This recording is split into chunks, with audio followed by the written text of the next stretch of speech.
a man came to Rasul alayhi salatu wasalam, said, Ya Rasulullah, what is the biggest sin? أي الذنب أكبر? What is the biggest, not major, many? Just give me one. And number one, he said, and look at this one. He said, when you make something equal to Allah, and He created you.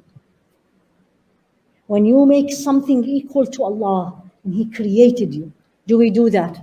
Absolutely, we do it.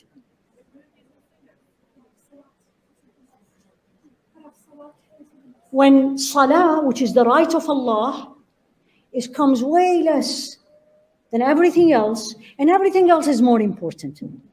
I made something equal to Allah. Now, we don't even make it equal. We make that thing more. This is how you think of things. Don't you ever think about punishments. This is why I love this hadith.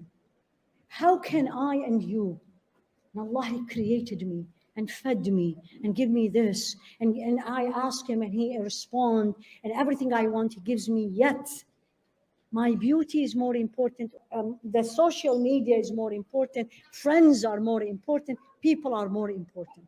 That's the major sin, the biggest one. When we, and I and you and all of us, I don't think anybody in this room doesn't do it. It only depends how frequent. But have I done it in my life? I'm sure I did. When I put something or someone or me or my career above Allah subhanahu wa ta'ala. And may Allah forgive me, number one, before any one of you.